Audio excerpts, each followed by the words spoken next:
All right, here's my Super Cub. So today is I don't know what today's date is. Today's the 20. Is it the 24th? I think it's the 24th. Thursday, the 24th of June, I believe. So it's Thursday, Friday, Saturday, Sunday, Monday. So basically Monday, I'm taking off to Maine to start on my Cannonball 2021 Scooter Cannonball Run. The Cannonball actually doesn't start until the July, what was it, July 12th, I think it is. I think that's the first day, July 12th. But you know, I'm riding there. I'm riding this bike there, so I had to take off, and I'm taking off and taking, I think, 15 days or so to get there. And I'm not going straight there. I'm actually going zigzagging across the country to Maine, here on the west coast. I actually have not done anything with the bike yet. I haven't even prepped the bike yet. I need to prep the bike. Actually, there's not really much to prep, and people are talking about doing this, doing that, all this crazy stuff. I'm like, what's you don't need to do anything. It's like, just make sure that the bike's in good running order and you're good to go, So that's why I didn't really do anything. Most everything I already have here, most of what you see here I already have. I already got the rack, so I put this rack on at the dealership when I bought it in Arkansas before I rode it back to California. So that was already there. Same with the rear rack. And I can't remember if I bought the pannier rack or not at the same time, but for sure the rear rack and the front rack I had already. Then when I got back to California, I put on the top box, 40 liter top box. So this bike, basically the way it is right now, more or less. I was commuting on it for a while. I also got a little windshield as well. I was commuting on it for a while.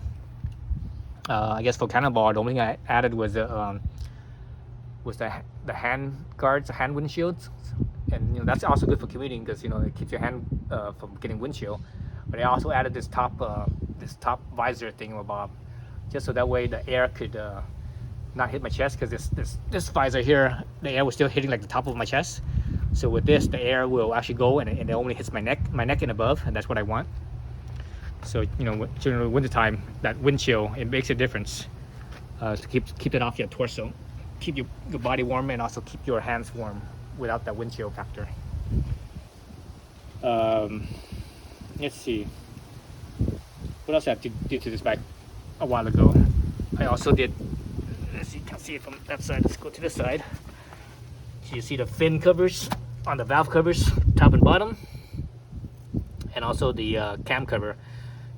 These are all fin, so that way gives extra cooling, because I intended this bike for not just commuting but also for traveling around, going camping and such, on road trips and such with this bike. So that's what all that's for. Alright, so that will help keep the motor running a little cooler, because this is an air cool motor. And I did a few other little things here and there. That's not really pertinent to the Cannonball itself or anything else itself, really. So what I did add it for Cannonball, what I normally don't use, and actually I think this is the only thing I did for Cannonball, what I normally don't use, is I added this little quad lock phone mount. So this thing is a wireless charging, so that way I could just keep my phone charged while I'm riding, because I'm going to use my phone as my my directions, my maps for the Cannonball. So I want to keep it plugged in or charged, because when you run the phone by yourself while using the Google Maps, it drains the battery pretty fast, especially when you're outside of cell coverage, and it's trying to find the signal, so that it spends a lot of energy that way. So I put this on. All right, Let me see, what else did I do with this bike for. I didn't really do anything to prep it for Cannonball. I mean, I think this is really the only thing I did for Cannonball. Everything else I was pretty much, you know, more or less intended it for commuting and for just you know, taking road trips with the bike. So I still need to prep it. So basically what that means is, you know, I need to check the valves. Actually, I just checked the valve just right before I started this video. I still need to change the oil. I need to bleed the brakes. I've never bled the brakes before on this bike, so I need to bleed the brakes. And I think that's about it. I think that's the only maintenance I need to do. Oh, and the chain. Clean the chain, lube it, and adjust the chain tension. Actually, I probably don't need to adjust the chain tension because I just put this new rear tire on, and when I did that, I adjusted the tension. So I just need to clean and lube the chain. That's about it. That's all I need to do, and it should be good to go. So yeah, so that's my bike. So taking off in a few days, and I'm just barely starting to prep the bike right now.